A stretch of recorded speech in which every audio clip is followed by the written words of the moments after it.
From Hollywood, it's time now for... Johnny Dollar.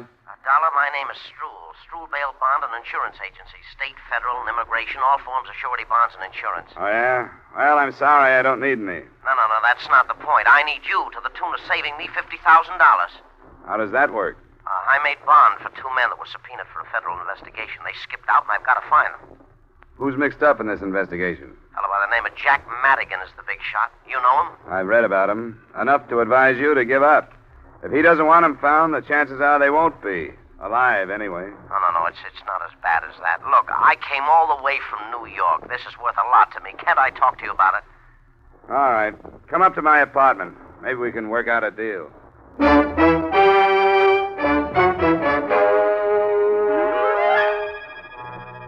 Edmund O'Brien in a transcribed adventure of the man with the action-packed expense account.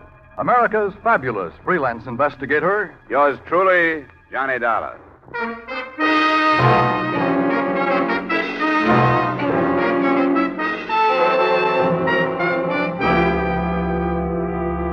Expense account submitted by Special Investigator Johnny Dollar, Hartford, Connecticut, to the Struhl Bail Bond and Insurance Agency, New York City. The following is an accounting of expenditures during my investigation of the Jack Madigan matter. Expense account item 1, $250, phone to New York for purposes of checking your reputation. I learned that you, Mr. Struhl, were by no means above reproach, but decided that if a federal court trusted your agency, I would at least hear you out when you arrived, which you did at 1 p.m.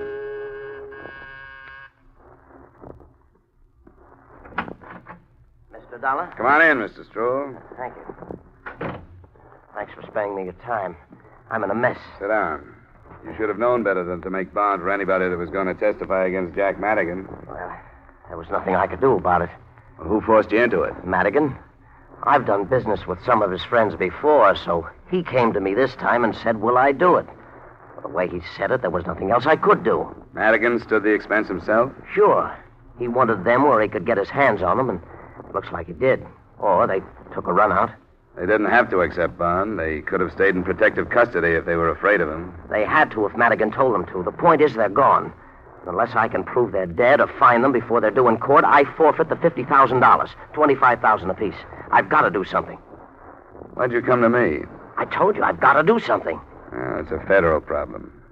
You operate in New York, and New York has plenty of hungry private detectives, I hear, and a fair-sized herd of policemen. I'll tell you why I came to you. The New York cops are busy enough, and besides, to them, these witnesses are just two names on a long list of missing persons. And as for private dicks, I could never be sure that one wouldn't want to make a deal with Madigan and make more money not finding them than I'd be paying to find them. You get the point? What makes you think you can trust me? Well, you were mentioned by a fella from one of the insurance companies I sell for. They tell me you're straight, except for padding your expense account here and there. Oh, that's slander. Now, who told you that? Don't make any difference.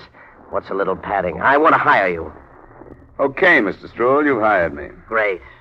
Now, who are these missing witnesses? Nippy Bruno is one. Real name's Joe. The other is Max Krause. I've got their addresses, next to kin, what they look like, and so on. Here, I got it all in this envelope here. Okay.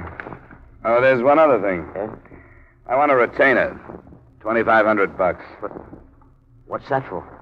To pay for going to work for a man I don't quite trust. Oh, but $2,500, that's pretty steep, isn't it? Well, you don't have to pay it. It's up to you. Yes, but... Well, I can't get it till tomorrow. That'll be fine. A cashier's check. When I get it, I'll see what I can do for you.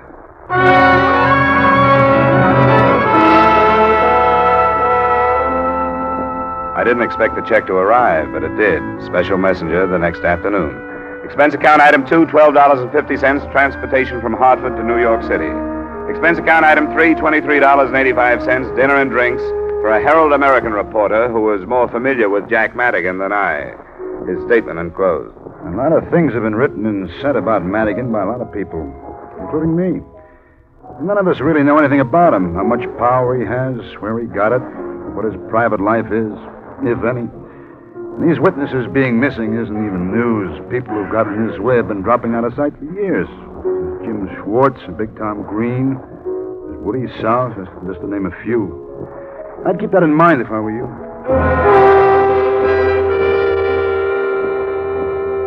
Expense account item 4, 180, cab fare.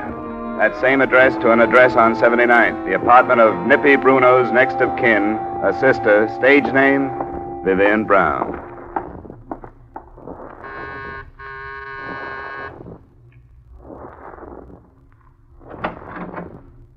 Good evening, sir. Hello. Miss Vivian Brown in? Who shall I say is calling? My name is Dollar. Mr. Dollar? She doesn't know me. Tell her I have some news about her brother. Come in, please. This way, please. Miss Brown is dressing to go out. I'll ask if she'll see you.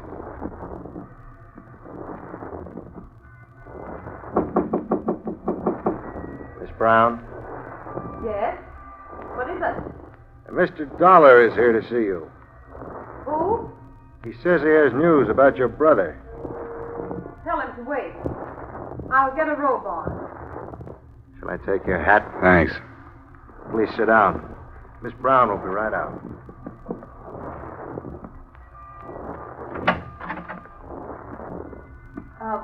What was your name? I didn't get it.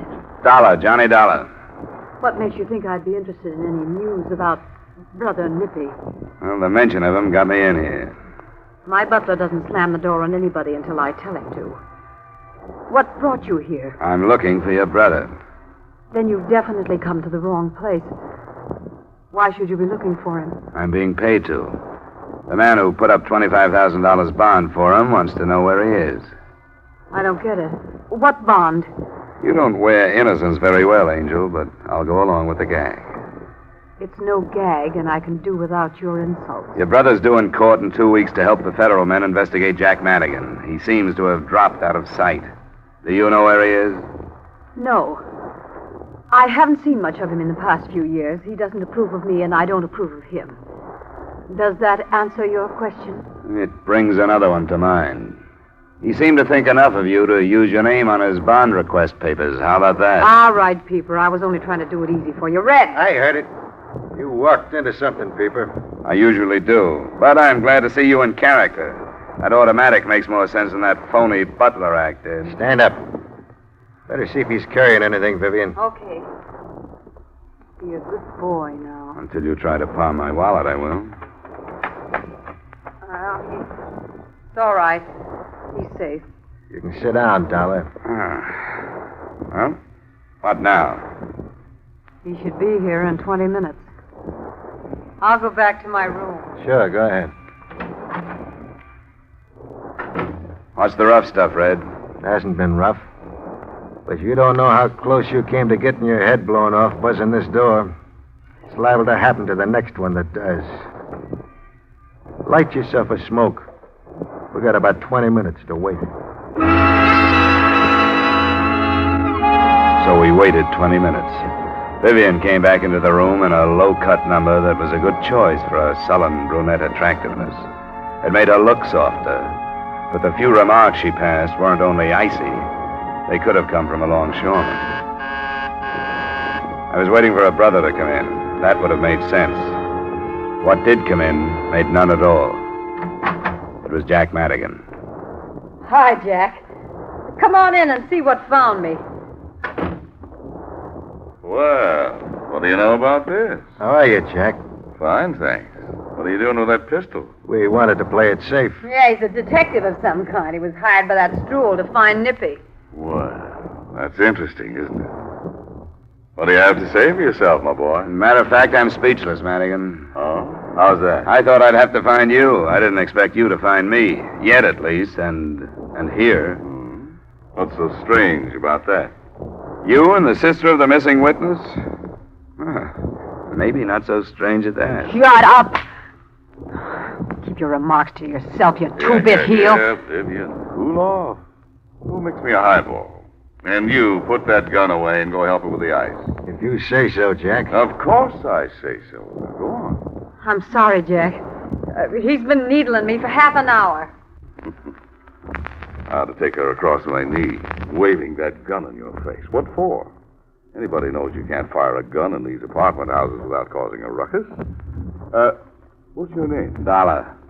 And Manny Stroul hired you to find Nippy, And the other man, Krause. Well, I'll tell you what to do. You go back to Stroul and tell him the boys are all right. Oh, let's not be childish, shall we? In what river are they all right? Now, see here, there's no need to take such a pessimistic view. I realize the press has given me a reputation for violence, but I don't deserve it. There's no reason for me to want to harm those boys. I'm not afraid of their testimony. I'm counting on it. Sure. And straight testimony, no perjury this time. Why, I've already talked to those federal men. I'm cleaning the slate this time, telling everything, and let the chips fall where they may. What kind of stuff is this? The truth. I'm tired. I've been at sword's point with the police and my government long enough. I've been offered certain little leniencies, and I'm going to accept. It's been later than I thought for a long time. I'm through. You know, this is almost funny. I'm dead serious. You go back and tell that police coroner tout that the boys are all right. Where are they? I can't tell you that. I've got them under cover for their own good. Now, Dollar, don't go off half-cocked. A lot of heads are going to fall after the three of us have finished this federal catechism. If you think you're the only one looking for them, you must be a stranger in town. You're trailing the pack. Well, if this is all I get from you, I've heard enough. You'll drop it? If I don't find them before you're due in court, I will. What do you want, son? Money? I got some, thanks. I don't like to hear that. I suppose it takes a lot of guts to be a hero, but it sure doesn't take much brains. Remember that. I can leave? Of course you can leave. Because I think you're going to talk this over with yourself and come up with an important decision.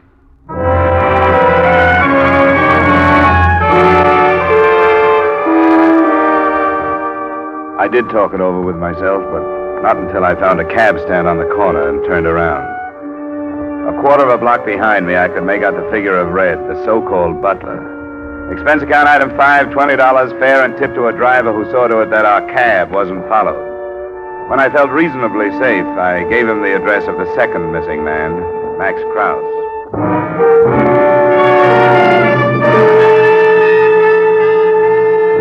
I didn't know what I expected to find there, other than an empty flat with possibly a lead of some kind. There was a trace of light showing under the door.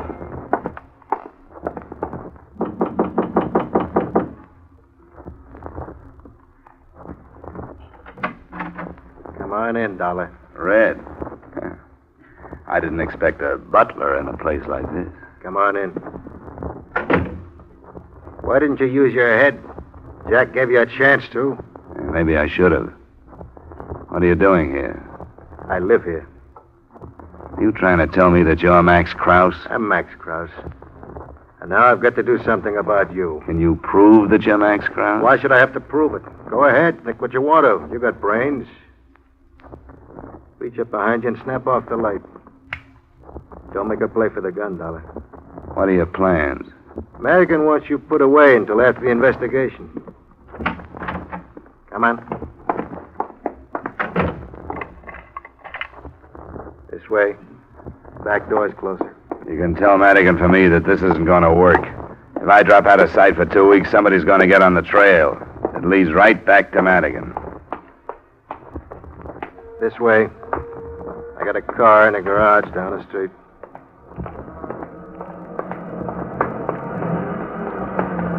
That's him. Get down!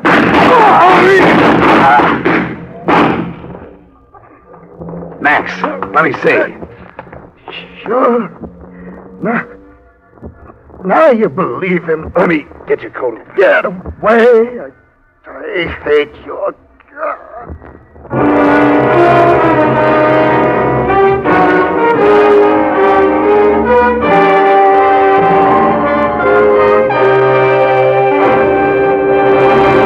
We'll return to the second act of yours truly, Johnny Dollar, in just a moment.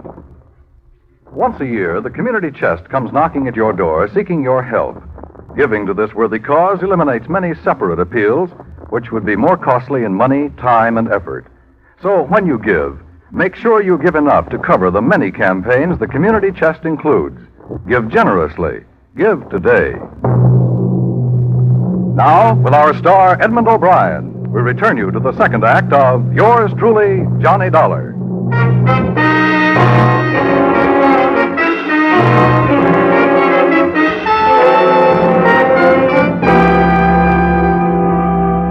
When the windows in the buildings around me started slamming open, I left the scene of the killing and carried with me a whole new set of thoughts on the Jack Madigan matter. None of them were good, but the worst was the fact that the description I'd gotten of Max Krause would in no way fit the dead man I now thought was Max Krause. Expense account item 6, cab fare to your address, Mr. Struhl.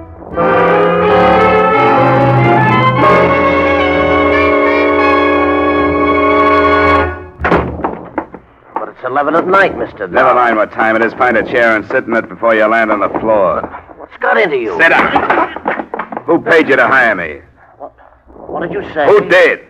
Paid me to hire you? What kind of a question is that? Answer it. Well, nobody did. It was my investment. Who would protect it but me? What's the matter with you? Come here, look at this. Read it right there. I want to hear you.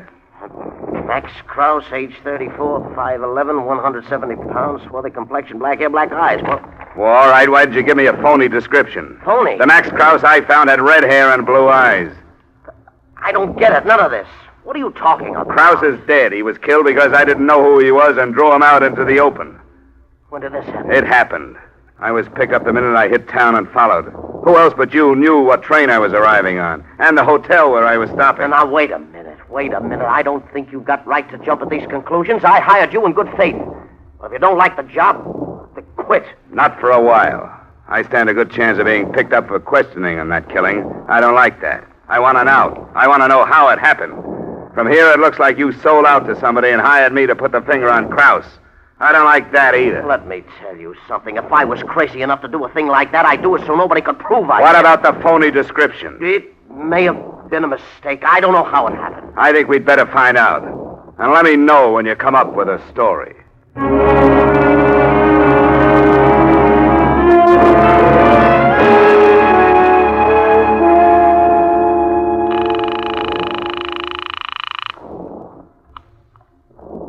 Hello? This is Johnny Dollar. Oh, where are you? Not far from your place. Is Madigan there? No. Where is he? I don't know. He got a phone call and left right afterwards. Was the call about Krause? You wouldn't tell me. What about Max? He was killed. Oh, I knew it was something awful. I could tell by his face. I've been scared to death ever since he left, and I didn't know why. I'll call back later and see if he's in. Mr. Dollar, I have no right to ask this, but there's something I want to tell you. Could you come up? Can't you tell me over the phone? No, Won't you come up? You alone? Yes, I'm alone. Okay. I'll take a chance. It'll be about 10 minutes.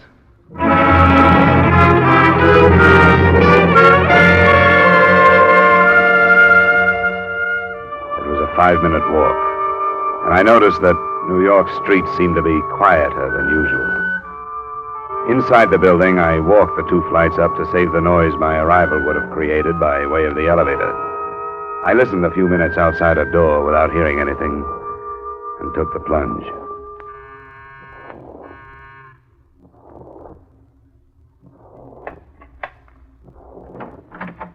I had the feeling you'd change your mind and not come. I almost did.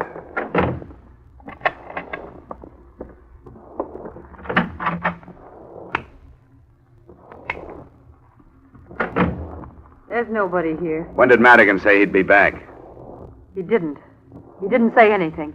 I have a funny feeling about Krause's death. But except for my getting mixed up in this mess, it was more Madigan's fault than your fault than it was mine. Why didn't he tell me it was Krause who was here? If he told me that, I probably would have believed the rest of his pitch. Oh, I don't know. Nobody really knows anything about Jack. Not even you? Nobody.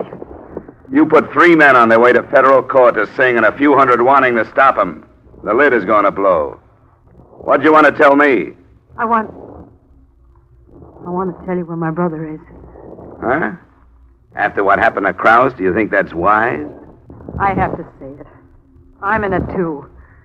I think Jack knew these things were going to happen, even about you showing up. Knowing about it or planning it? I know it sounds impossible, but I keep remembering things he said about how he'd have the government men eaten out of his hand. He was bargaining for leniency. He told me, but why are you ratting on him? Because Jack doesn't care about anybody but himself. One of the threats to keep him from testifying was that I'd be kidnapped. Huh. If he'd known that Max would be killed, he'd have let him take me, too. You think he did know? He hadn't let Max out of his apartment for almost a month. Tonight he ordered him to go. I think he wants us killed, so it'll make it look that much more dangerous for him. Does it sound too crazy? Well, not exactly, but it's hard to prove. I know that. And I did a foolish thing after he left. I called my brother Nippy and told him all this. I don't know what he thought, but I tried to call him again, and I don't get any answer. Where is he? He's been staying with Jack. It's over on Lexington, Brighton Arms, apartment 302. That's cozy. How afraid of kidnapping are you? Oh, I don't know what to do. I don't know how I can stand staying here and waiting. Where can I go? Get a coat. I'll put you in my hotel room.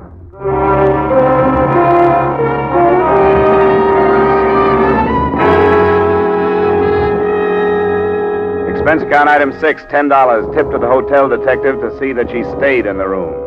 Item 7, $120 cab fare to Jack Madigan's address. I dropped my taxi a half block down and walked the rest of the way. What slowed me was the sight of a couple of prowl cars parked in front of the building. And even at that time of night, a small group of the morbid in a scattered circle on the sidewalk. I saw the body, but didn't move close enough to recognize it. Hey, what happened? Huh? Oh, a shooting. Anybody know who it is? The whole country will in the morning. He was due for a big federal probe. That's Jack Madigan. Where were you, Fred? Taking in another of them westerns, I suppose. There was more shooting right here than the whole picture. Hey, pardon me. Yeah? When did it happen, do you know? Not exactly. They've been here quite a while. Oh, about an hour, anyway. Can't find the medical examiner, and they can't do a thing about moving them till they do. Hey, Fred, wait till the editorials tomorrow night, huh? This is top. They're too mighty.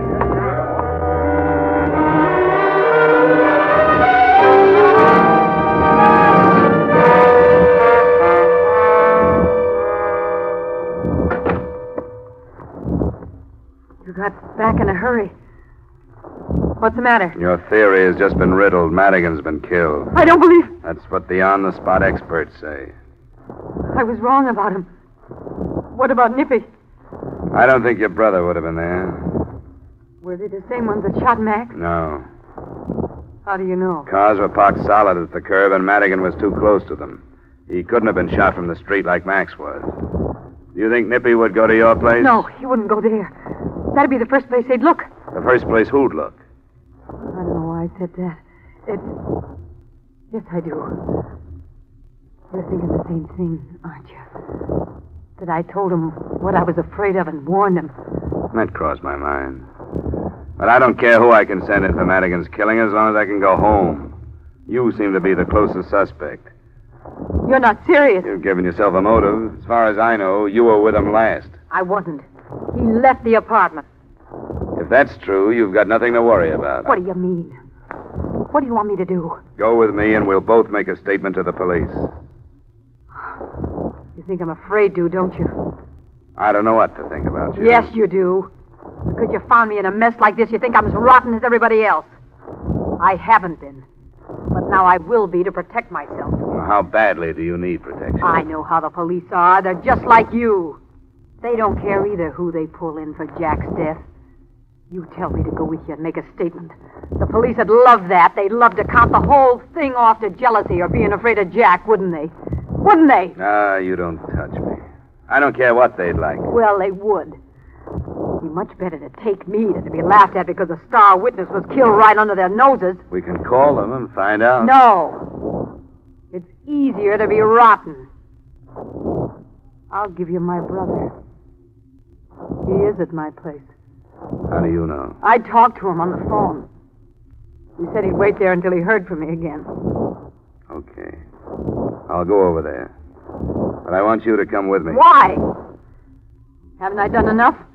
Why do I have to see him? Come on. I don't want to lose you in case Nippy isn't there.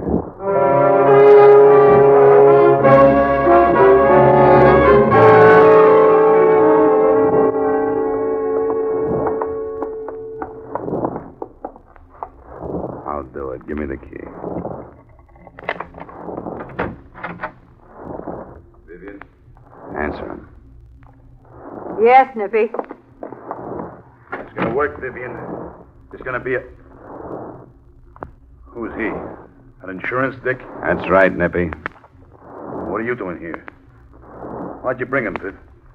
He made me do it. I asked her to make a choice between giving herself up for Madigan's killing or giving me you. Nippy, Put the gun away, Nippy. You've done enough. Is what he says true? he made me do it. He would have taken me to the police. You know what they would have done to me. But it's all right, Nippy. You can still work it out. Get away from me. She's wrong. You couldn't work it out, but you may do yourself some good by giving yourself up. Why did you do this, Vivian? Did you want to get rid of me, too? Oh, don't say that.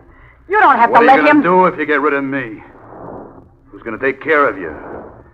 Who's going to find more Jack Madigans for you to play with? Nippy, don't. Who's going to do the job for you when you get fed up and afraid to tear yourself loose? You don't have to let him take you, Nippy. I know you could take care of it when he got here. Is she worth it, Nippy? There wouldn't be a chance to count me off to a gang killing. You don't have to be afraid of him. Yeah, I'm not. Then take him and get away. Not him. I'm afraid of you, Vivian. You're going with me. Stay away from her. Nippy, let go. And stop fighting. I wouldn't hurt you. You will. Go, Nippy. Let me go. Now, watch it, Dollar. Don't try it. Let go. Let go. No. Vivian, get it. I should have let him take you.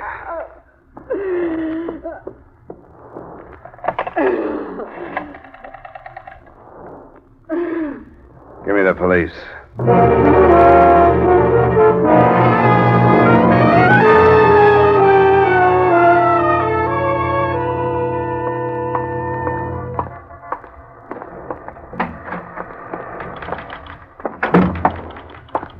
Where can I find... Oh, there you are, Stroll. Ah, good morning, Mr. Dollar. I read about it in the paper. They're holding the girl? Yeah, as accessory. And I wouldn't advise your going her bail. No, I certainly won't. I've had trouble enough with this group. You know, you didn't make...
Jeanette Nolan and John McIntyre. Yours truly, Johnny Dollar, is transcribed in Hollywood by Jaime Del Valle. This is Dan Coverly inviting you to join us next week at this time when we will again bring you Edmund O'Brien as... Yours truly, Johnny Dollar.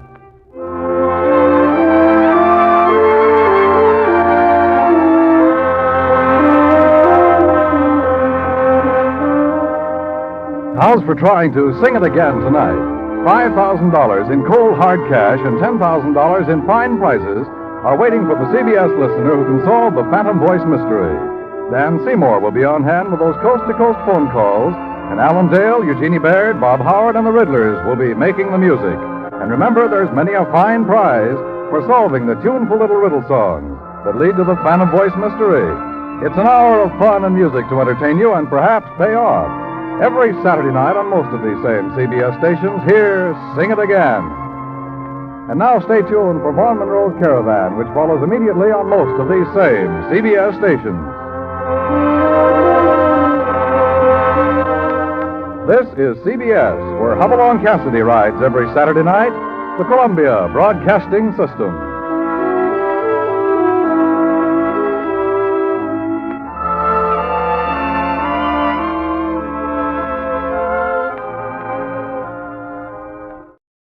From Hollywood, it's time now for Edmund O'Brien as... Johnny Dollar. We're ready on your call to Boston. Go ahead, please. Hello? Yes? Mr. Semplin? This is Johnny Dollar. Johnny Dollar? I don't believe I remember you, Mr. Dollar. Well, we've never met. Your company hired me here in Hartford to investigate the Joan Sebastian death. Oh? Sorry that they didn't advise me. Well, they probably will. I called you to find out the name of the officer in charge of the case, if I could. It's Lieutenant DeRosa. DeRosa. Do you happen to know what their theory is, if any? Theory? I don't think they've arrived at a definite theory. Still a toss-up between murder and suicide, huh? Okay, Mr. Semplin. I'll be in touch.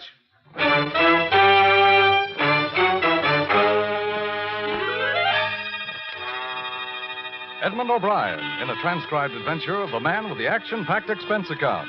America's fabulous freelance insurance investigator. Yours truly, Johnny Dollar.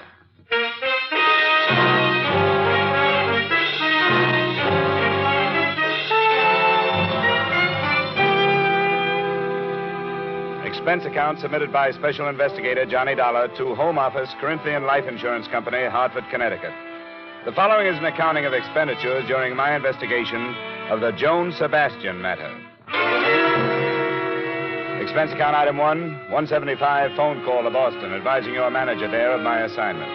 Item 2, $28 car rental and mileage from my Hartford apartment to police headquarters, Boston.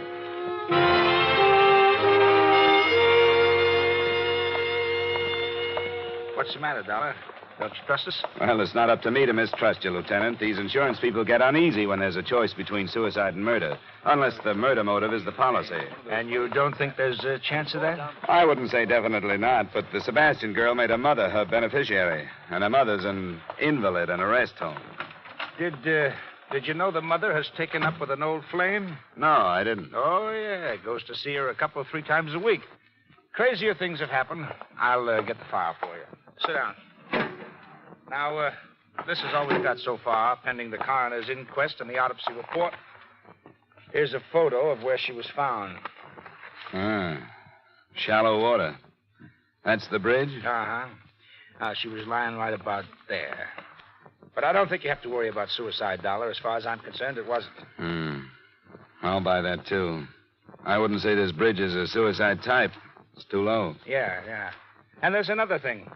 I've been on the force for more years than I like to count, and I've run into my share of suicides. But I've never known a woman to do it that way without taking off her coat. Oh? Yeah, usually shoes, too. I've learned that's part of a generally accepted pattern. The Sebastian girl didn't fit the pattern, huh? Yeah, here's the way she looked. Coat on, belt still tied. Shoes. Her purse is still missing. We're searching the stream for it. How old was she? 21. She was a beautiful girl. Yeah, I noticed that. I try not to, but with her, I couldn't help it. How much questioning have you done, Lieutenant? Oh, not as much as we'll do after the inquest. When'll that be? Day after tomorrow. Do you want anything more here? No, thanks. I'll give you the background we have on her. It's in my office. I won't bother you anymore, Lieutenant DeRosa. Besides, I like to dig up backgrounds myself. I know them better if I do. Thanks a lot for your cooperation.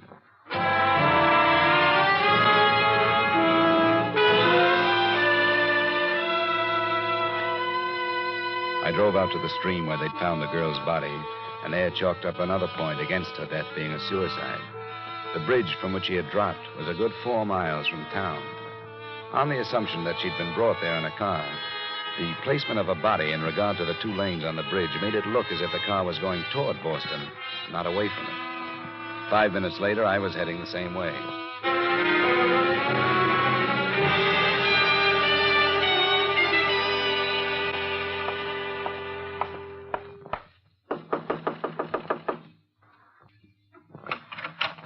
Hello?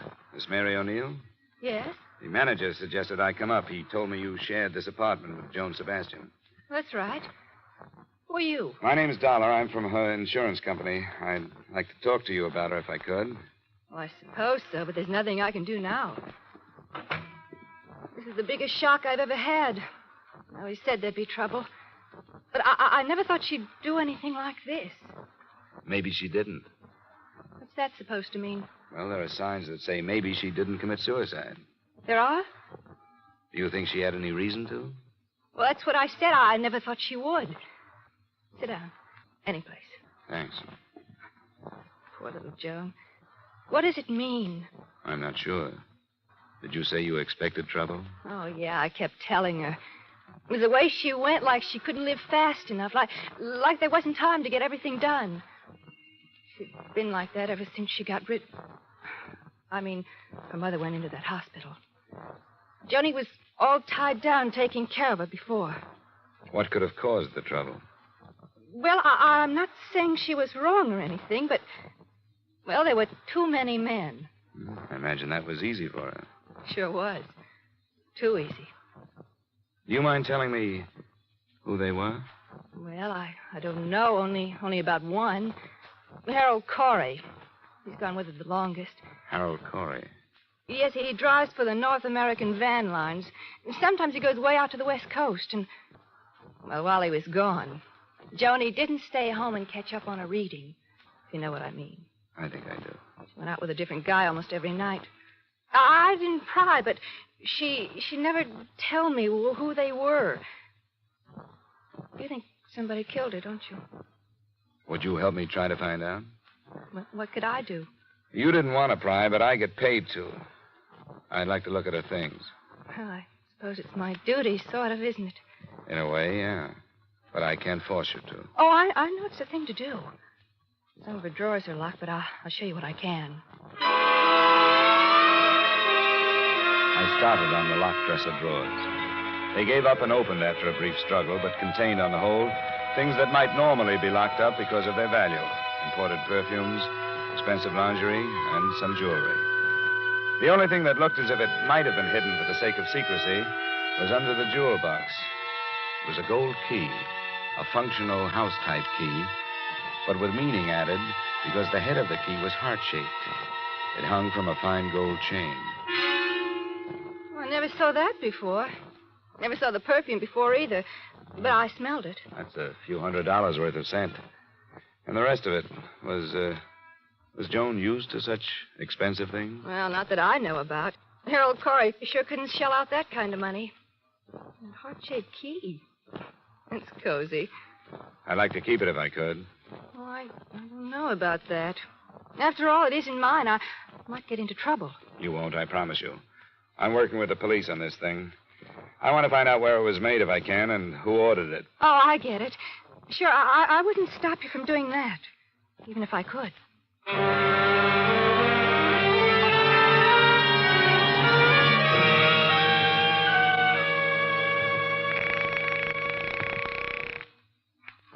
North American van lines. I wonder if I could get some information about a driver of yours, Harold Corey. I phoned his home and couldn't get him. Is he out of town? Just a second. Yeah. Harold Corey's on a run to Philadelphia. Oh? When's he due back? He's due in tonight, about 3 a.m. tomorrow morning. Thanks very much.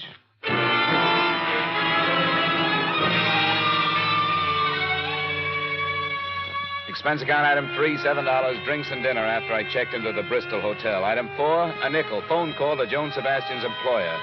Edward Hollis was at home and would see me.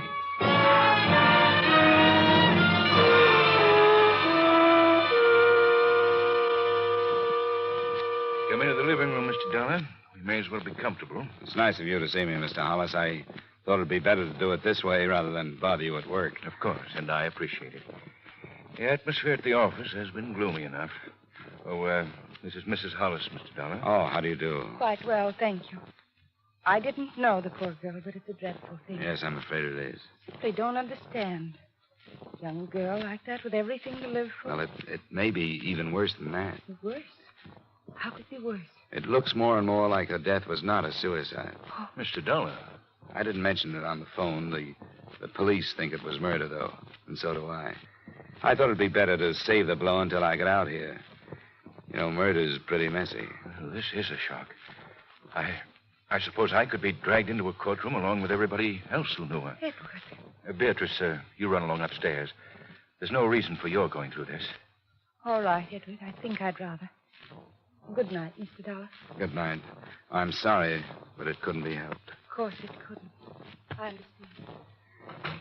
I'll make this as fast as possible, Mr. Hollis. I don't know how much you knew about Joan Sebastian's private life. I knew nothing. I have a number of girls in the office, and it's been my philosophy to remember that not too long ago, I was as young as they are. As long as they do their work well, I ask no questions. As a matter of fact, I have no right to. Sure. From what I've gathered, she was mixed up emotionally. She hadn't had much freedom because of an invalid mother she took care of. Well, I did know that. When her mother went to a hospital, Joan began to make up for lost time. She led her friends to believe that she ran around with a lot of men. But I don't believe that. Oh? I think it was one man. Would you give me the names of the girls she worked with? I'd like to talk to them and find out if something may have come out over lunch or cocktail. Yes. I'd rather my staff wasn't upset too much, but I'll tell you. You'll want to question them separately? That's right. And I could give you their names now, but if you'll phone me at the office in the morning, I'll give you their addresses and phone numbers. That would help. Good. You can call any time after 9:30.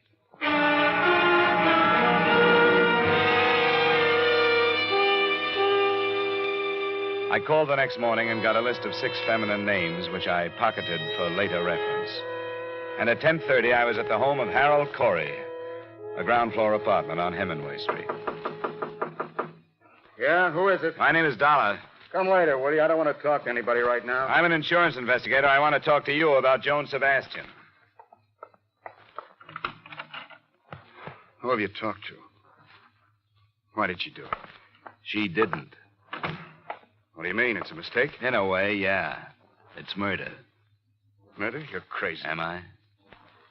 Oh, maybe you aren't. She'd never kill herself, would she? She had no reason to. When did you see her last? Night before I left for Philadelphia. When was that? 2 nights ago, Tuesday.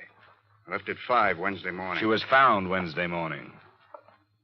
What are you driving at, mister? When did you learn that she was seeing somebody else when you were out of town? Didn't know she was. Look, Corey, I'm not tossing suspicions around to see how they bounce off you. You're in a bad way. Do you know that? You're telling me you think I killed her? Me? I loved her. I wanted to marry her. That's a motive, not an alibi. Get out of here, will you? Leave me alone. You aren't helping yourself with this act. You're making it worse. Get out of here before I do have a murder to answer for. Get out. Get out!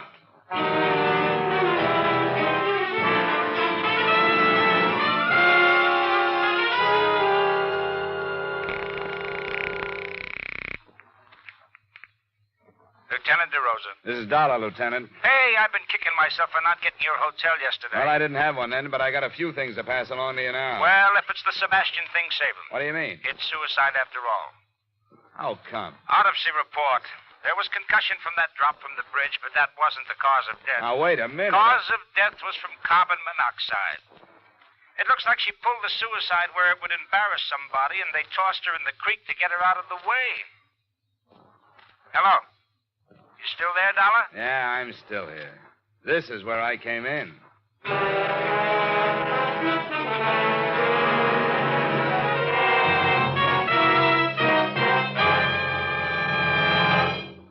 We'll return you to the second act of yours truly, Johnny Dollar, in just a moment. But first, one of radio's greatest stars has returned to CBS The Stars address. He's Frank Sinatra. Frank will be here every Sunday afternoon for a full hour of songs, comedy, and commentary on popular music. The Frank Sinatra Show is a part of CBS's new lineup of entertainment on Sunday afternoons. Join CBS every Sunday afternoon, won't you? Now, with our star, Edmund O'Brien, we return you to the second act of yours truly, Johnny Dollar.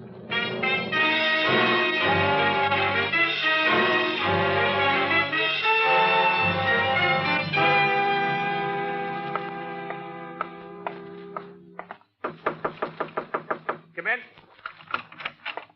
Desk sergeant said you were waiting for me. Oh, yeah. I told him you'd be showing up. Sit down, Dollar. You didn't seem to like the latest development.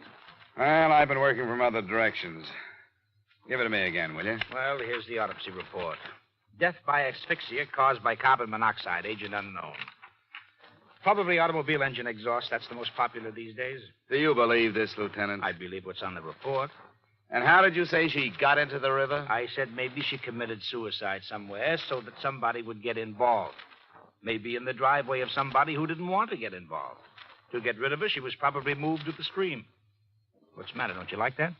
What else does the report say? Symptoms of severe concussion. I thought you'd be happy with this suicide evidence. The insurance company hired me to dig up facts. If it was suicide, all right. But if it wasn't, they want to know that, too. And I don't think it was. Why not?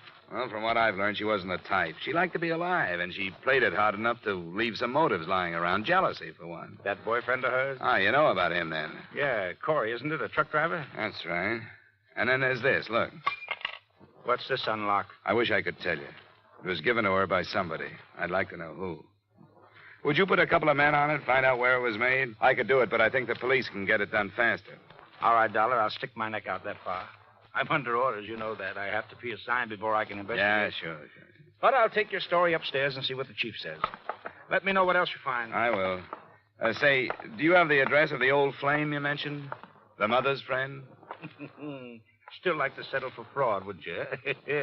The desk sergeant will give you his address. His name's Paul Anderson.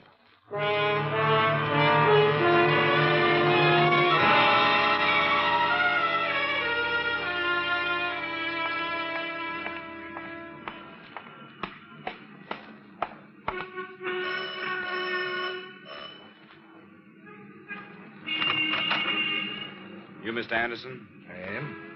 I'm from Joan Sebastian's insurance company. Wonder if you'd spare me a few moments. Why, yes, I suppose so. Come in. I didn't know she had a policy. She did. $25,000 to go to her mother. I see. Her death has been classed as a suicide, which voids the policy. The 2-year self-destruction clause is still in effect. And that's a pity. Why'd you say that? Well, it's the least she could do for poor Mildred. That's her mother? Yes, an extremely young mother who has almost ruined her life for that girl. I didn't know that. Daughter was born when Mildred was only 17. She was left to care for the child herself. I helped as much as I could. How well did you know the girl after she grew up? Why, was a friend of her mother's. Why do you ask? Which one did you know first? I don't see what this has to do with the You matter. don't have to answer. I don't want you to misunderstand. There's nothing to be hidden. I suppose it is unusual. I did meet Joan first. But when she took me to her house and I met her mother, I realized that Joan was, well, no more than a cheap little opportunist. The complete opposite from her mother. As I say, I suppose it is unusual. That doesn't make any difference. Point is that you dropped the girl in favor of her mother. Is that it? It wasn't the gross situation you evidently wish it had been. I realized Mildred's condition and the lack of care. I knew she needed someone, and I did what I could for her. Did you send her to the rest home? I did. Now, look here, this has gone far enough. You asked me these questions for one reason, so that you can make your own conclusions, haven't you? I didn't know it showed. It does. Think I sent Mildred to the home to get her out of the way, don't you? That is not the case. You can think what you like. Go ask Mildred if you care to. I won't bother her. Do you know anything about a gold key that Joan had? A gold key? No, I don't know anything about a gold key. I've known very little about Joan all these past months. I could have told you that she was headed toward a bad end a long time ago. Now she's reached it. There's no one to blame but herself.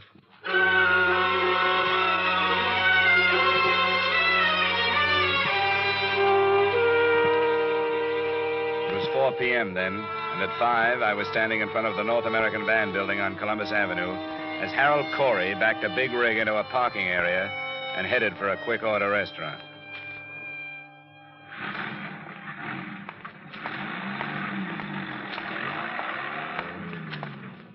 Hello, Corey. What this time? Dispatcher tells me you're going out on another run. Pretty short layover, isn't it? That's right. I asked for it. I figured driving, I'd get my mind off this thing. What do you want? Do you know how she died? I read about it. Carbon monoxide. Do you still think it couldn't have been suicide? She's dead. That's as far as I can think. You knew about Paul Anderson, didn't you? What about Paul? That he might have been more interested in Joan than he was in her mother? I suppose you're just doing a job, aren't you? What you say is true. I didn't know about it. If I had known about it, I would have gone after him, not Joan. I can't take any more, mister. Look, I don't enjoy it either, Corey. Like you say, I'm just doing a job.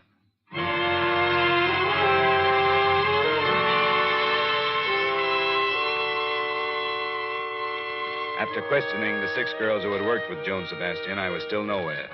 None of them knew anything about her private life. But the next morning, the police located a goldsmith who said he remembered making the key.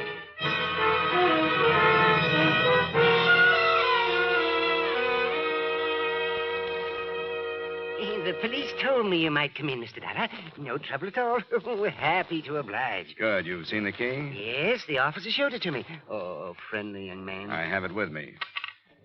You're sure you made it? Oh, yes, positive. See here, I'll admit to a quaint conceit.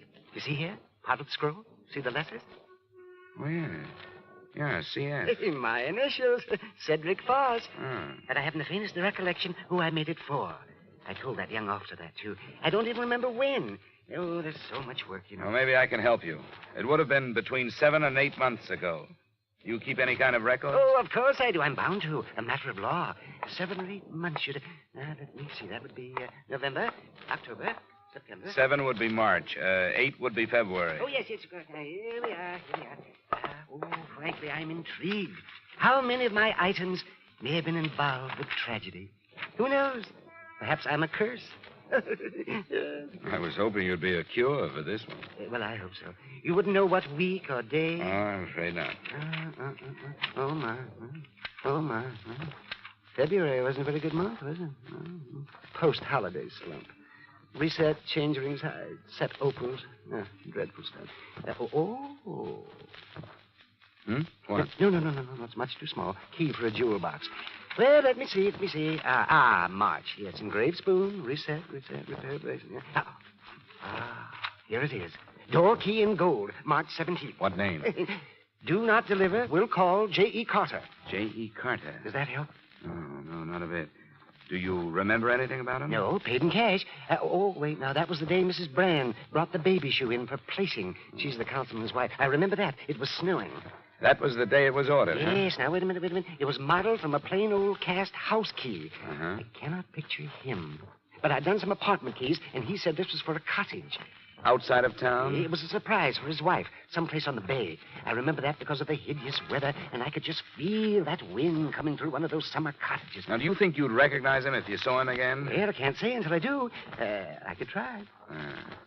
Well, we may have to call on you then. Thanks. Thanks a lot. I think you've helped.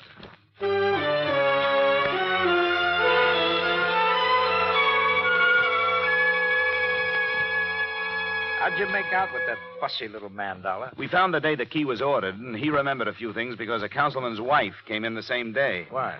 Well, the customer, Carter was the name he used, mentioned a cottage on the bay. Now, that's east, and the girl's body was found northwest of here. I think she was dumped from a car coming toward Boston from out there.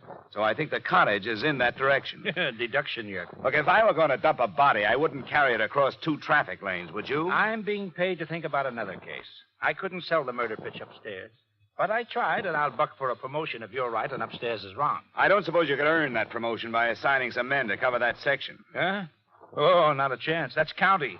Division of responsibility. Yeah. Uh-huh.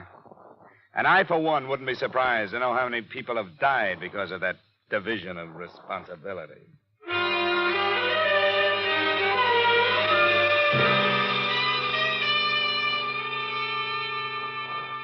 Expense account item 4, $35 mileage covering a 2.5-day search of real estate offices northwest of Boston. Object, a cottage rented a few days before March 17th by a man possibly using the name J.E. Carter. It was morning to night legwork, but on the afternoon of the 3rd day, it paid off. I found an agent who had rented a cottage to a J.E. Carter. She took me out, but before we went into the place, I noticed a lean-to garage marked up by plenty of tire tracks. Inside, I found a stained rug, among other things. Well, Mr. Dollar, I've always said I personally vouch for the people I do business with. You never know, do you? I should say you don't. You want to go now? I think I've seen enough.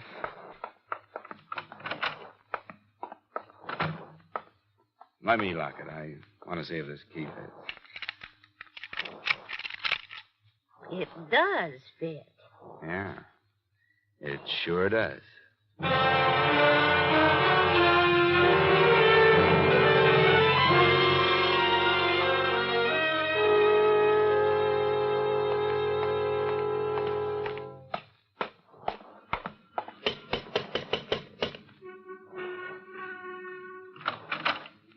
Oh, Mr. Dollar. Hello, Mr. Hollis.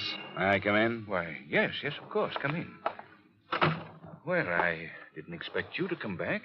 Didn't you, Mr. Hollis? You thought you'd get away with this, huh? What did you say? Well, now, there's no reason to be clever with each other, Mr. Hollis. I know you killed her. You rented a cottage out beyond Mystic River. You used the name J.E. Carter when you bought the gold key. I did that? I'm afraid you did. Come into the other room.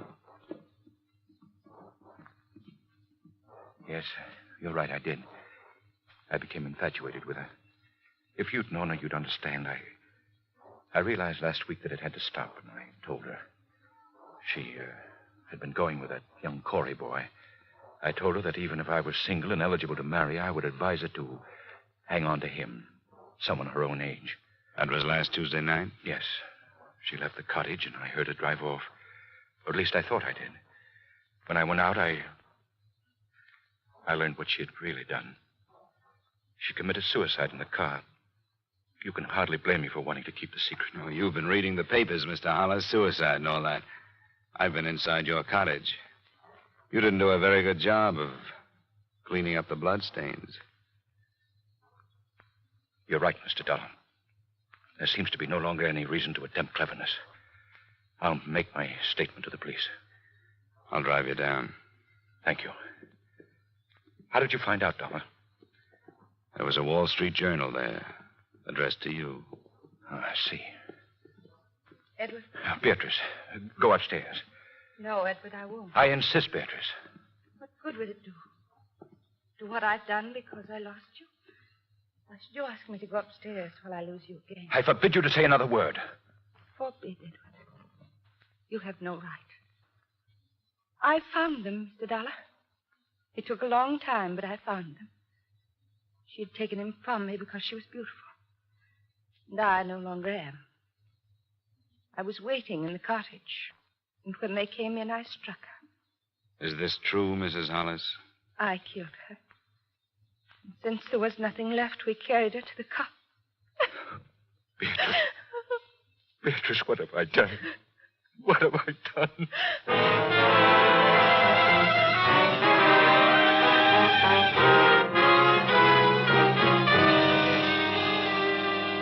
Expense account item 5, $110 final bill for car rental. Item 6, $85 miscellaneous.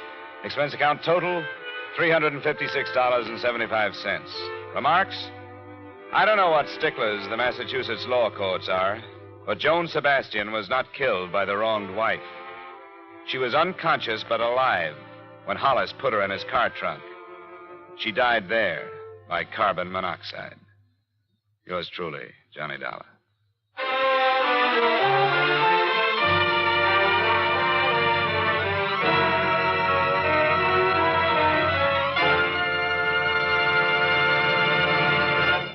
Yours truly, Johnny Dollar, stars Edmund O'Brien in the title role and is written by Gil Dowd with music by Wilbur Hatch. Edmund O'Brien may soon be seen in the Paramount Pictures production Warpath. Featured in tonight's cast were Virginia Gregg, Howard McNear, Virginia Eiler, Wally Mayer, John Stevenson, Bill Johnstone, and Raymond Burr. Yours truly, Johnny Dollar, is transcribed in Hollywood by Jaime Del Valle.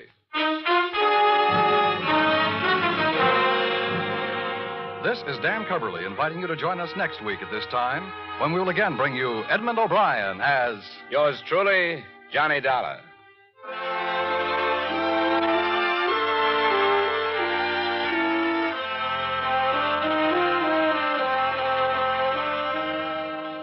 Stay tuned for Vaughn Monroe's Caravan, which follows immediately over most of these same CBS stations. This is CBS, where Hopalong Cassidy rides every Saturday night, the Columbia Broadcasting System.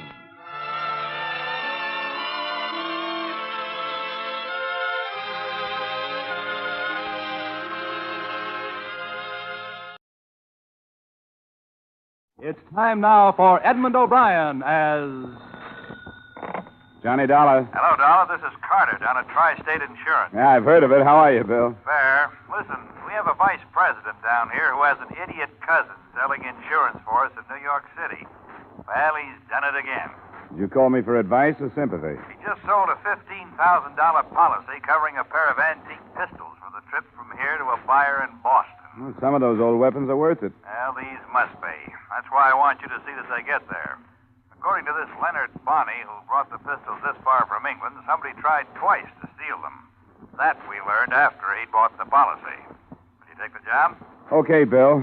And when can I talk to this Bonnie? He's at the doctor's, but he'll be back in my office in an hour. Doctor's? Yeah. The last time the thugs jumped him, they put a knife through his arm.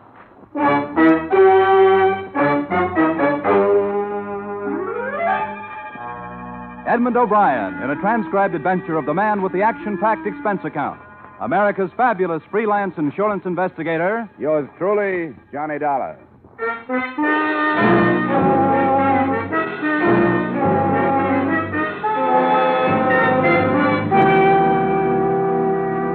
Expense account submitted by Special Investigator Johnny Dollar to Home Office Tri-State Insurance Company, Hartford, Connecticut. Attention, William Carter. The following is an accounting of my expenditures during assignment on the Queen Anne pistol matter. Expense account item 1, $1.75 cab fare from my apartment to your office, where I was introduced to Leonard Bonney, a tallish, badly proportioned man whose pasty complexion was just a shade darker than the sling that supported his left arm. Well, it's a pleasure, Mr. Dollar, a pleasure.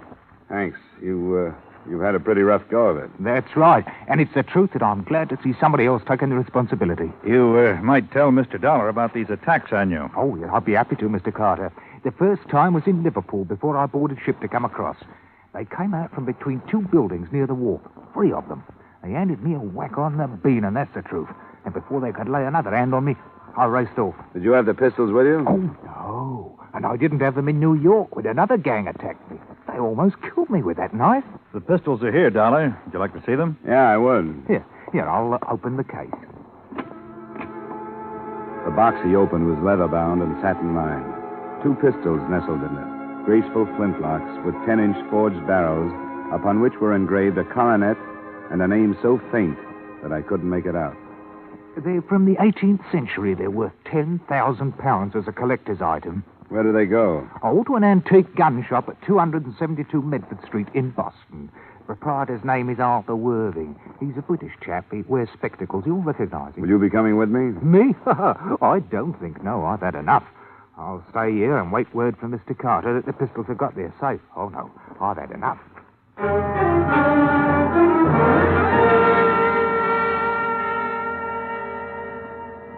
The rest of the rundown was given to me before I left the office.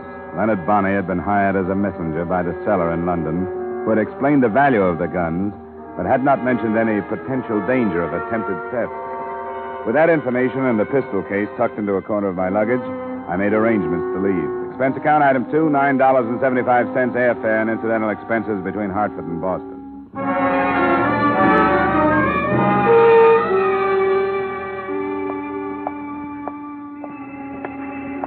The address on Medford Street that Bonney had given to me was on the fringe of the retail district. There was a sign, and there were a few dusty weapons in the window. Good day, sir. Hello, you Arthur Worthing? Yes, I am. My name's Dollar. I've been hired by the Tri-State... Mr. Bonney telegraphed me to expect you. The package, sir. I see you have the package. Yeah, I have it. This is a day I have long anticipated, sir. There. 2 masterpieces from the shop of James Freeman, Norwich, circa 1705. Sir, are you a fancier of arms? Nothing antique. Oh, that's a pity, sir, a pity. Fascinating study. These pistols have quite a remarkable history. Fashioned during Queen Anne's reign and gave service during one of Europe's blackest eras. Yeah, they're pretty. But I like mine with less history and more shocking power. As might be supposed, sir, the English gunsmiths prospered during those stirring times, profiting by the constant demands for muskets and pistols to supply the good Queen's armies in Flanders. Ah, is that right? Well, I have a paper for you to These sign. weapons, sir, rode through the campaigns at the belt of an officer raised near Norwich. And if the truth were known, sir, more than one murder has been committed not only by them, but because of them. Tell me, sir, were you followed? Not that I know of. Now, if I could get your signature on this release, Just a moment, young man. I believe that the assurance policy purchased by Mr. Bonney is in effect until the pistols rest in the possession of the purchaser. Is that not correct? You're not the buyer? Well, unfortunately, sir, a price of $20,000 is a great deal too dear for me. Well, who is it then and where? A Mr. and Mrs. Jack Rollins' bride. Bride. Okay. Address? Yes, I'll jot it down for you. Just a moment. 8 Victoria Drive. Yeah, there you are. It's a large rest on the left flank as you approach it from the east. I think I can find it. Now give the pistols Bride and tell them that either Mr. Bonney or myself will contact them at the earliest opportunity. All right, I'll get back to you by phone.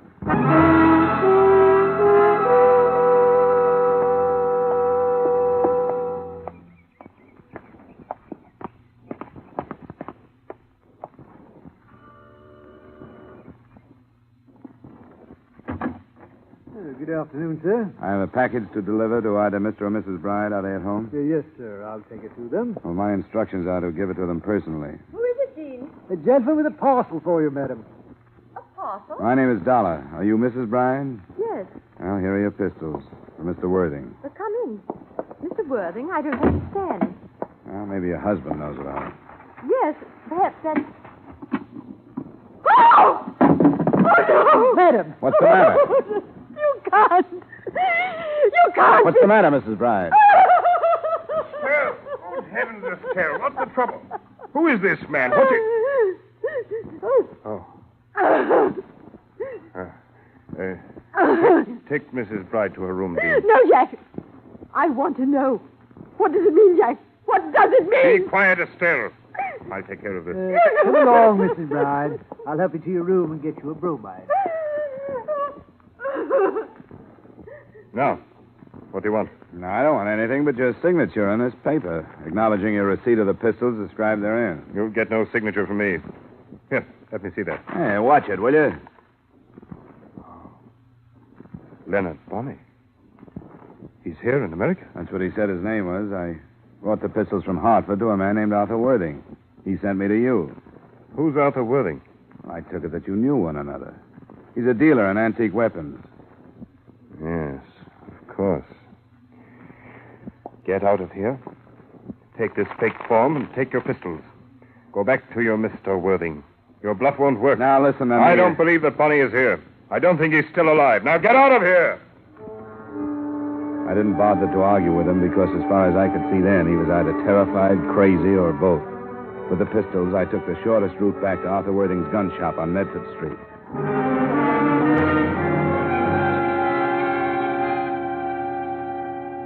I should have saved myself the anger I'd built up to let go at Worthing. The place was not only locked, it was empty of antique weapons. And Arthur Worthing's sign had been replaced in the window by another which read, Office or Store for Rent. Inquire number 13 Groves Building. I decided not to.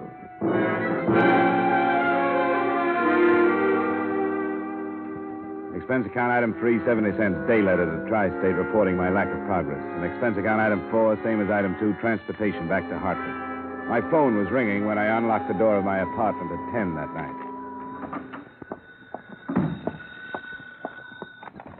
Johnny Dollar. Bill Carter, Johnny. Did I interrupt something? Yeah, I just got in. Just came through the door. That's crazy business in Boston. What do you make of it? Well, the man called it blackmail, so I guess that's what it is. But what reason there was for using me, I don't get. Unless they figured Bride would get violent. I've been trying to reach that Bonnie. He left a phone number. Huh. What'd you get, the city pound? No, some woman with an accent so thick we can't understand each Well, other. forget it. Bonnie just made it up. He was lying in his teeth about everything. Do you have the pistols? Yeah, but not for long. I'm bringing them down to your vault in the morning. Good. Stop by my office.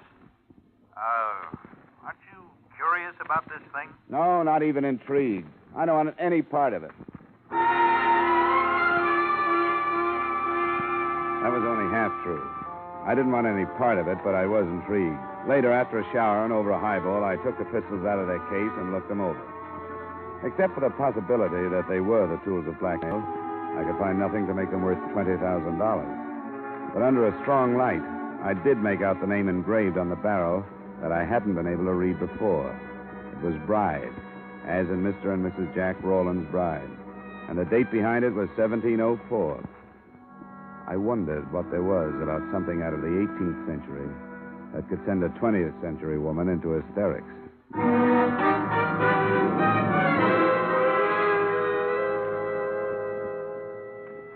The next day, I saw the pistols put under lock and key, started to work on another case, and tried to forget the whole thing. But I was reminded of it again by the caller who was waiting for me in the corridor outside my apartment that night. The Bride's butler. I hope you'll pardon my intrusion, sir. You must know why I've come. Well, I can guess. I shan't take up much of your time. But if I could just talk to you. All right, we'll go inside. Oh, thank you, sir.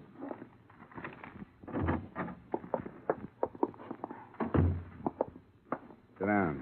I'll stand, sir. Could you possibly give me the pistols, Mr. Dollar? No. But why not, sir? Well, the main reason is I don't have them. Bride didn't seem to want them when I tried to give them to him. Oh, but he did, sir. If he faltered putting his signature on the form which described them, it would have become an admission that he had received them. What's he afraid of?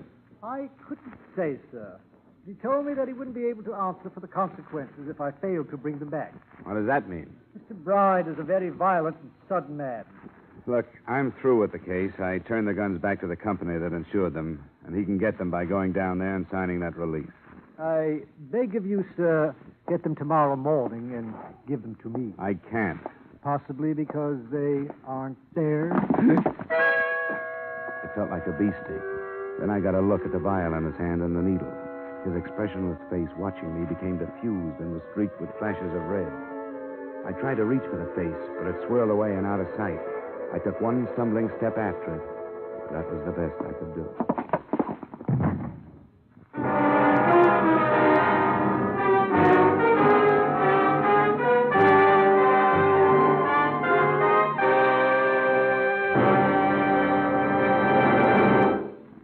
We will return you to the second act of yours truly, Johnny Dollar, in just a moment. But first, we Americans have a valuable heritage. A heritage of individual freedom that includes the freedom to worship as we wish at the church or synagogue of our own choice. By attending church regularly, we can gain the moral and spiritual strength to meet the many problems which confront us today. Help support your church and attend regularly with your family. Now, with our star, Edmund O'Brien, we return you to the second act of yours truly, Johnny Dollar.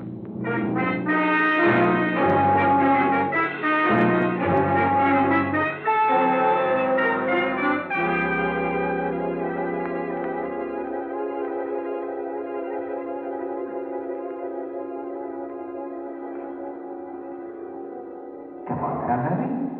Come on now, laddie. Open your eyes. You can do it now. You can do it. Yeah, you feel that? You can feel that all right, can't you? Come on now. You're all better now, aren't you? Now, hold on now. Don't slip away again. Wake up. There, that's better. I'm Mr. Bonnie. Remember me? Darling, none of that. You're all right. I'll put you on your bed. You're in your flat. Where'd you come from? Oh, it's a good thing I came from somewhere. I've been playing touch and go with you since 6 o'clock. First you'd come to, and then you'd go again. Which time? What time is it? Past 9. Yeah, you drink some of this. I looked for some tea, but I couldn't find any. I'm not too handy at making coffee. Is that hot enough? Yeah. Oh, now, what happened to you? I don't know. Dope. He jabbed me in the arm. Who was he? Bride? Oh, come on, leave me alone, will you? Oh, no, you don't. I've had enough of this. You stay awake. Come on now.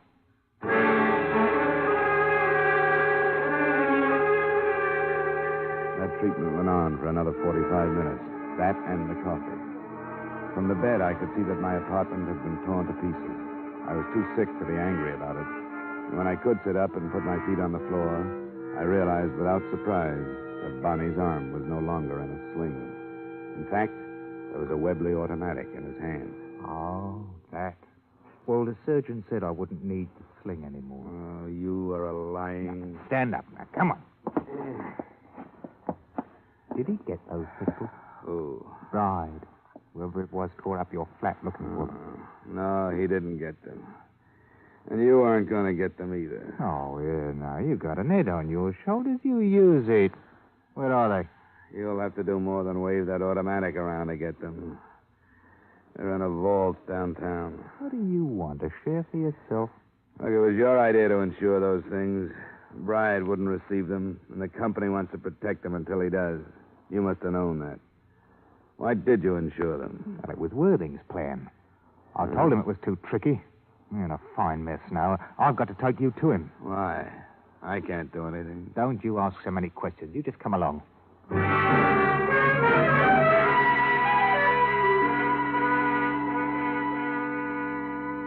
He gun-muzzled me out of my apartment and into a car. If I'd been in better shape, I might have been able to break away from him. But with my system still full of dope, I didn't have either the will or the energy for a try.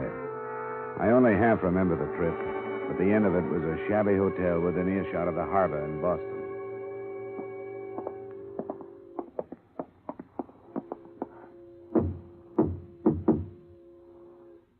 It's Bonnie.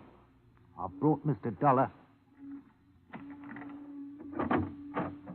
Capital, Bonnie. Capital. Come in. Hey, you're white as a ghost, Mr. Dollar.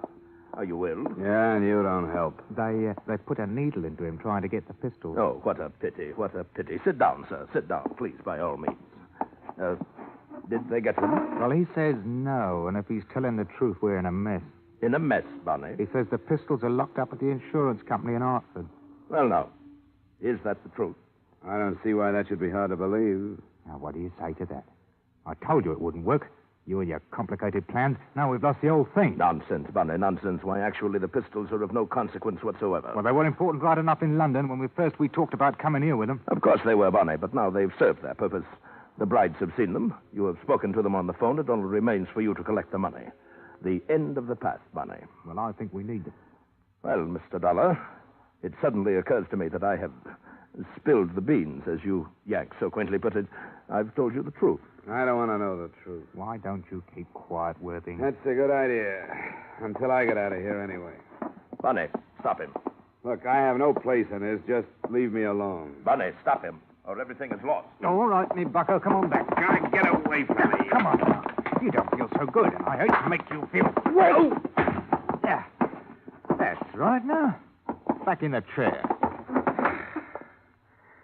What do you want? You want me to know what's going on? I do. Blackmail. Yes, of the grossest sort, sir.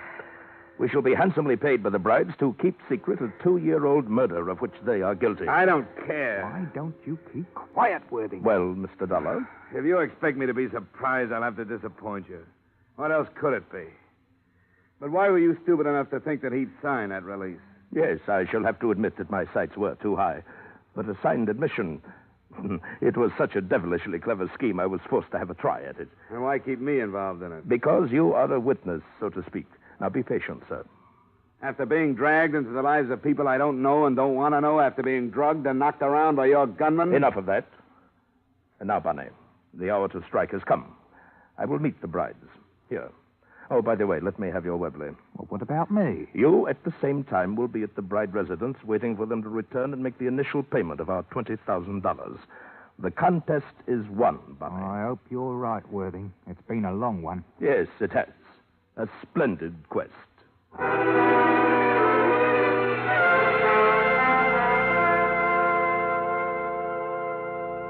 He made a phone call to the brides, and Bonnie left.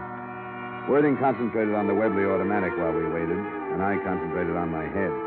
By the time the brides arrived an hour later, I was almost able to stand without staggering. Well. Mr. and Mrs. Bride, late of Norwich. Our paths at last cross. Please come in. I am Arthur Worthing. You don't know me, but I assure you that you will. Oh, you remember Mr. Dollar? Yes. We should hardly forget him. Yeah, you're not alone there. I'm afraid I have most distressing news for you, Mr. and Mrs. Bride. I shall be unable to make deliveries since Mr. Dollar has gained possession of the pistols and steadfastly refuses to part with them. He is a veritable thorn in my side. Do you expect sympathy from us, Mr. Worthing? Well, indeed, I expect nothing of the sort. No more than your uncle, the Duke of Pembroke, would have expected from you had he known your true thoughts before you had him murdered. Are you lecturing, Worthing? You're planning to profit from the same death. Yes, quite a profitable death to everyone but the poor Duke. The estate fortune to the brides and to the others of us who nibble at the edges, a small share.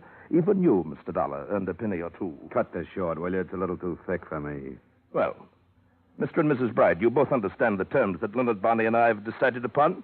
We, in turn, agree to maintain complete silence in regard to your part in the murder of the Duke of Pembroke between 6 and 7 p.m., 8 October 1948, at which time, according to knowledge shared by us, a killer hired by yourselves did shoot said Duke to death.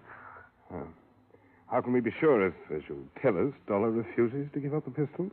Mr. Dollar? Leave me out of this. An unfortunate situation, but one of minor importance. The theft of the pistols has become, according to your plans, the generally accepted motive for the murder, in view of their extreme value, and since they did indeed disappear. But who? Who would correlate them to the true story? Oh, Jack, we could never be sure. Quiet, Estelle. My word will be kept. But Bonnie, I'd readily admit I do not know. The proof of your guilt lies with him, and he may decide that he needs more money one day. But the negotiation's at hand. The cost to you, $20,000. $5,000 to be paid tonight to Bonnie, who now awaits you at your residence. The rest within the next 7 days. Oh, I don't see how it's going to be possible. Oh, come now. Surely, rather than sacrifice the gracious life the Duke's fortune is affording you... I don't know. The time is so short. We'll manage it still. There must be a way. We have the 5,000. Bonnie will be waiting for you. Now Mr. Dollar has heard the story. What good is buying your silence when first he knows, then someone else knows, and someone else... I can't... Still! In heaven's name, Bride, do you want the police to descend upon us? Then we all would be lost. All but Leonard Bonnie. I'm going to the police. I want them to know. Stop it, Estelle. Take her now and go meet Bonnie. Come along, Estelle. We'll go home. Convince her, Bride, that there is no reason to fear Dollar's knowledge. I have my own plans for him. Worthing's success made him careless. Calling his orders to the brides, he was a quarter turn away from me. As soon as the door closed, I moved.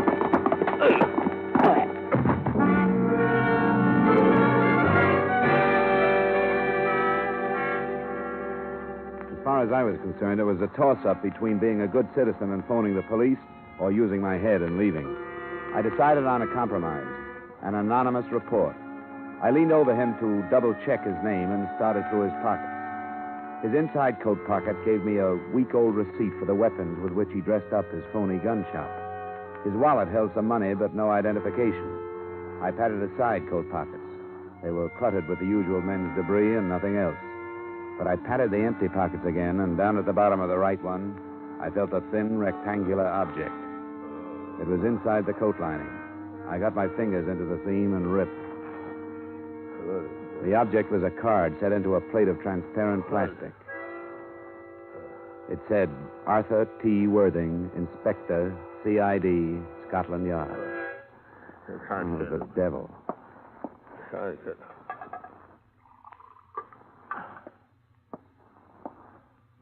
Hey, Inspector Worthing. I say that was rather... Here, try some of this. Thank you.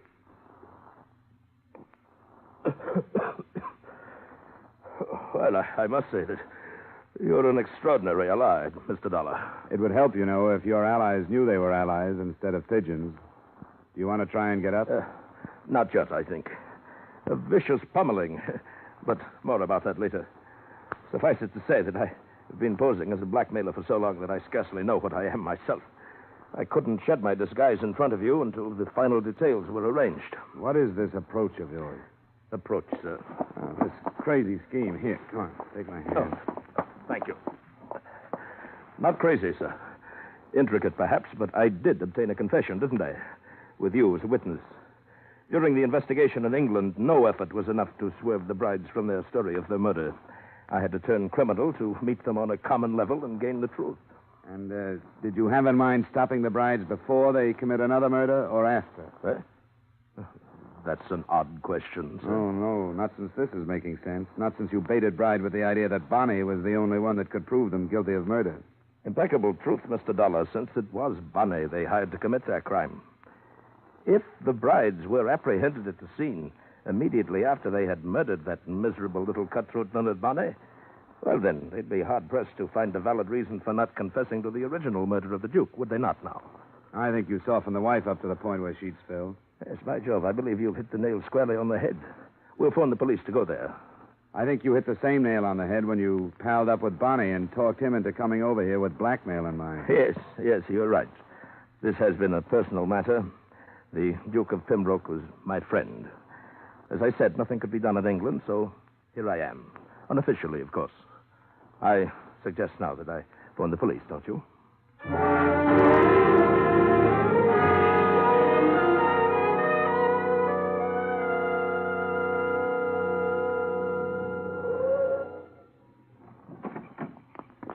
Here, driver, keep it. Thank you, sir. And good night, you. Good night, young man. Well, no sign of the police, Dollar. They'll arrive quietly.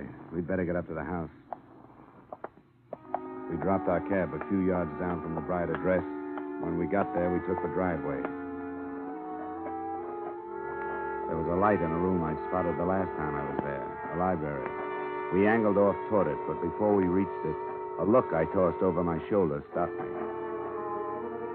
Behind us in the street, I could see a swarm of uniformed figures slipping silently toward us. They were close, but not close enough.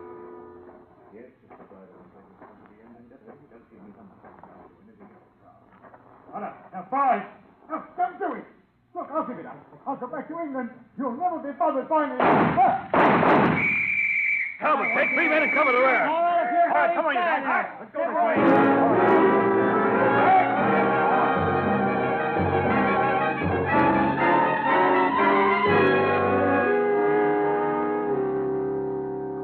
The inspector got what he wanted, the murder of the gunman Bonnie and the arrest of the brides. Justice is supposed to move in straight, formal lines. When that kind misfires, I guess it's cricket to go devious. He brought a victim as well as a motive clear across the Atlantic to set up the playoff scene. Expense account item 5, same as number 2, transportation back to Hartford. Item 6, miscellaneous. You'll have to admit I deserve something for what I went through. $150. Expense account total, $365.35. Yours truly, Johnny Dollar.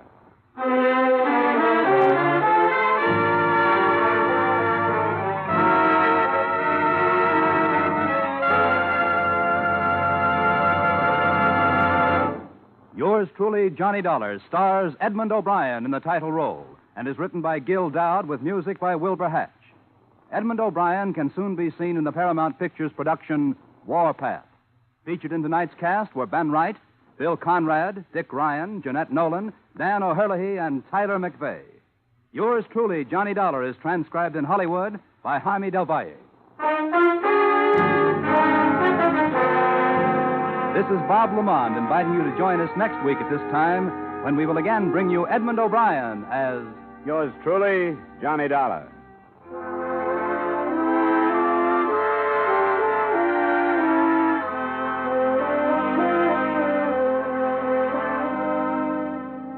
Every Saturday night, Americans from coast to coast play Sing It Again. Do you? Well, if you don't know the fun and excitement you're missing. Not to mention radio's largest cash award if you can name the Phantom Voice. There's music on Sing It Again. Music with Alan Vale, Bob Howard, Judy Lynn, the Riddlers, Ray Block and his orchestra. There are contestants from all over America, phoned by Dan Seymour. And there are prizes. Prizes galore, plus that special jackpot prize we mentioned earlier. So stay at home. Play at home on Saturday nights when over many of these same CBS stations, Dan Seymour says it's Sing It Again. Stay tuned now for Von Monroe's Caravan, which follows immediately on most of these same CBS stations.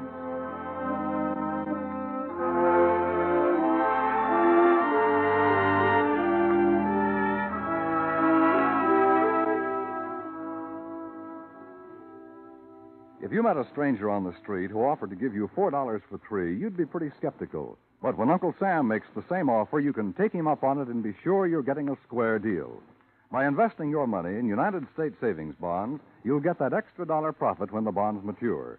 Buy your bonds through the payroll savings plan where you work or the bond-a-month plan where you bank. This is CBS, the Columbia Broadcasting System.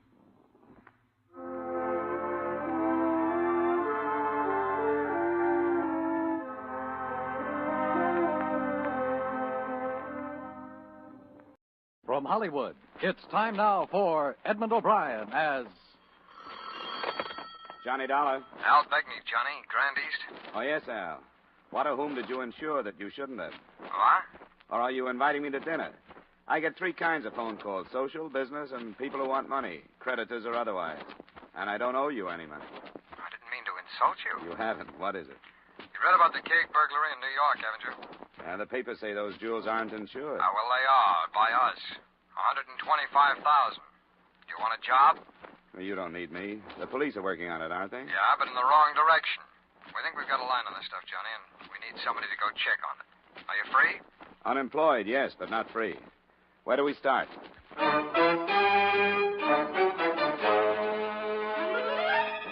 Edmund O'Brien in another adventure of the man with the action-packed expense account. America's fabulous freelance insurance investigator. Yours truly, Johnny Dollar.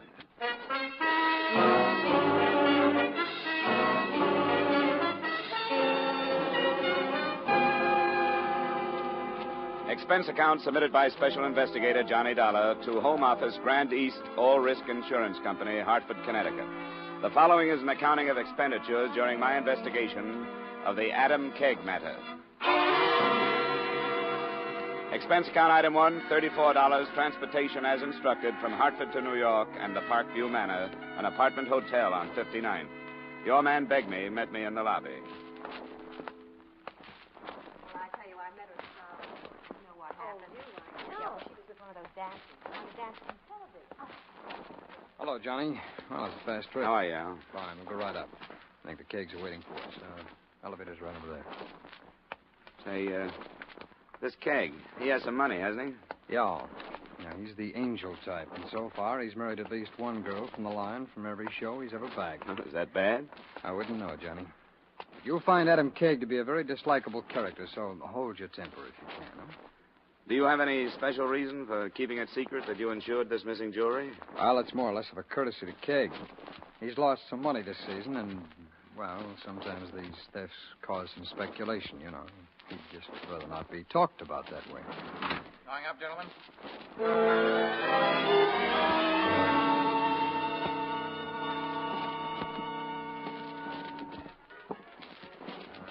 642. This is it.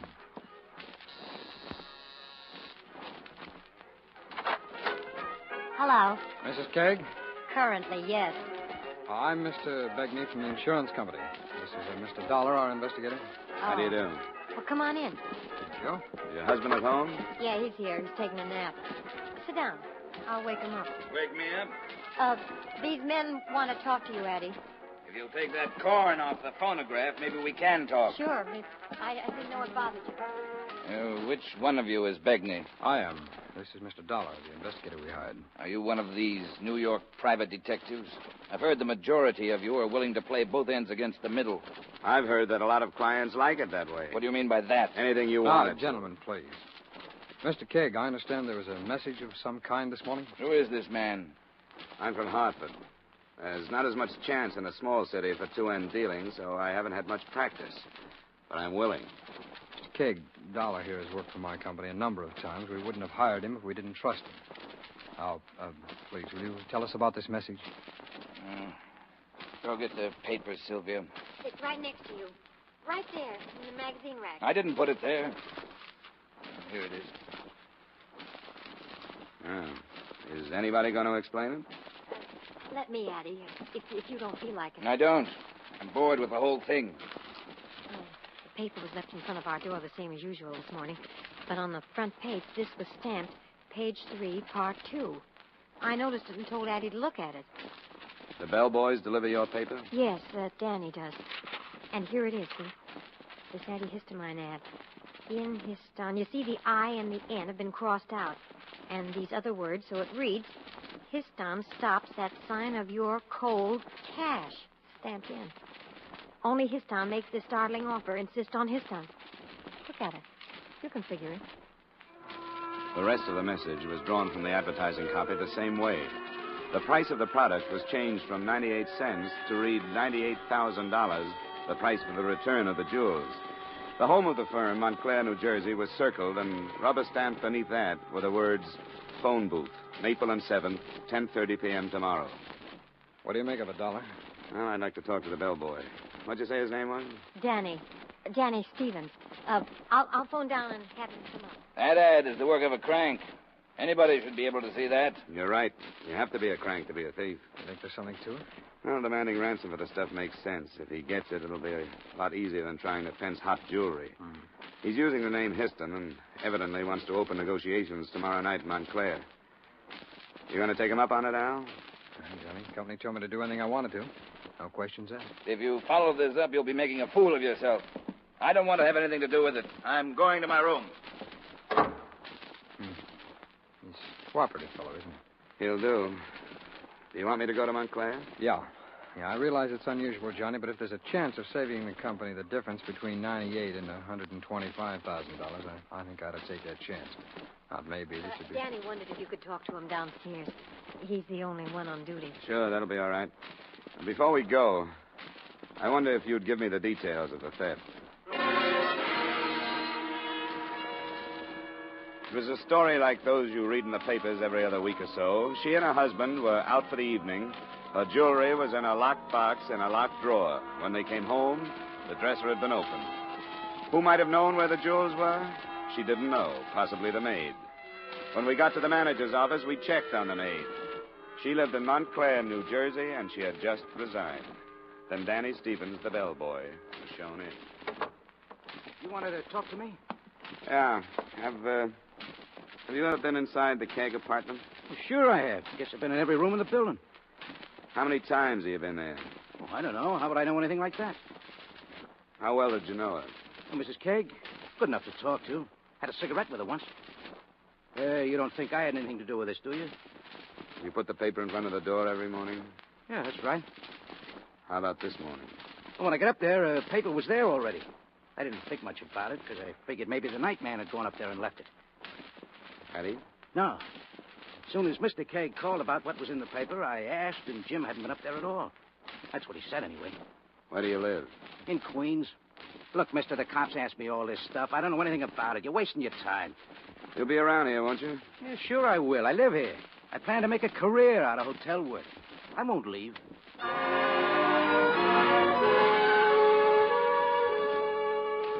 Al Begney brought me up to date on police progress. The case was 3 days old, and all they had was some worthless, smudged fingerprints and the assumption that the same implement had been used to pry open the apartment door, the dresser, and the jewel box. They were canvassing the known fences so far without success. Expense account item 2, $25, dinner, drinks, etc., after checking into the Hotel Langley. And expense account item 3, $40 for car rental the next evening and the 15-mile trip to Montclair.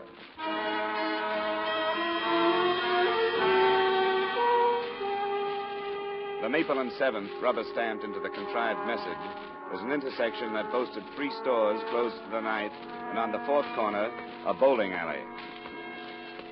The only visible phone booth was on the sidewalk near the entrance to the alleys. As I stepped inside, I noticed a pair of headlights snap on a few yards up the street, and a half-minute later, the car pulled out and double-parked near me. You calling out or waiting? Waiting for a call. Why? Who from? Somebody named Histon. I'm your man. Come on.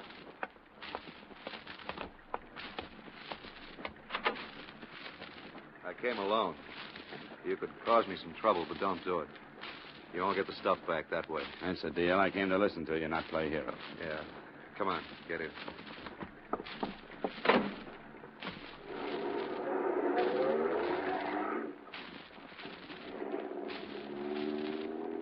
Why'd he send you? Keg? He didn't send me. I'm an insurance investigator. I thought those things weren't insured. They are. That makes sense, I guess. Guys like Keg don't leave themselves open to get hurt. Always somebody else. You know him? I know what he is. I'll pull in this alley. Yeah, we can talk here for a few minutes. Now, who's going to pay the money? The insurance company, if anybody does. How much do you expect me to sell? I don't know what you mean. I mean, what kind of a bargain do we make? Does the company in Keg tell the cops to drop it? I won't promise you that. You can't start something like this and have it all stop when you gouge $98,000 out of somebody. I'm not thinking so much about myself. Oh, you mean you pulled this heist for somebody else? No, I didn't pull it for anybody. It's a little too late to worry about whoever sold you information, isn't it? How close are they? Don't be stupid. Wouldn't take a junior G-man long to figure it. It had to be somebody who knew what Keg's wife had, where she kept it, and probably when they were going to be away from the apartment. Who do they think did that? I didn't ask them. I came here to find out how you want to handle this thing. I don't like it. I'll have to think about it. $98,000. How long do you have to think? Where can I get you by phone? What's your name? Name's Dollar. I'm registered at the Hotel Langley in New York. Okay. I'll call you. I'll try and make it sometime tomorrow. That's all? Yeah. How about driving me back to 7th and Maple? I left my car there. Take you there so you can follow me? Get out. You'll be better off with a little walk.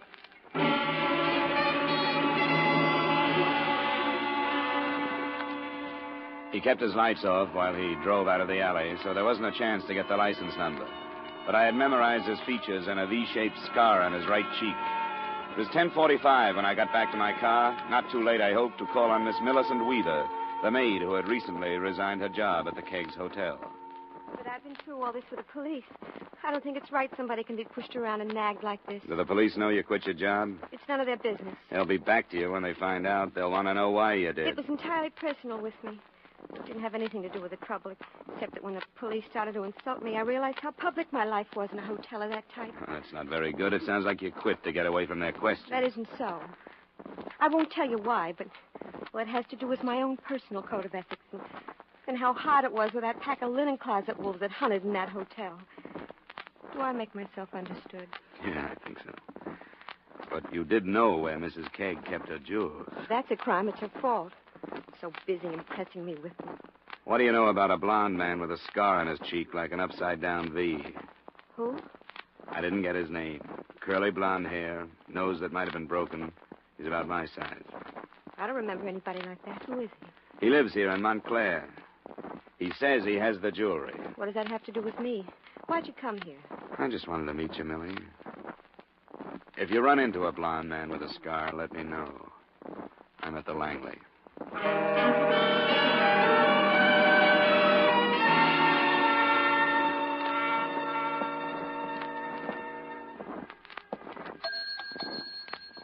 Oh, good evening, sir. Key, please, 412. Yes, sir, right away.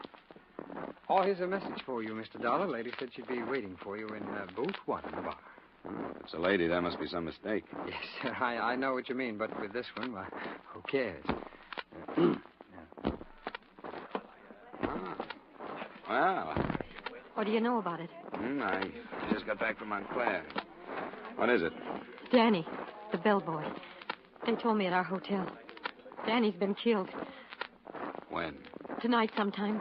I'm not sure. But I'm afraid of what's going to happen. Let's get out of here. Can we go to your room? I've got to talk about it.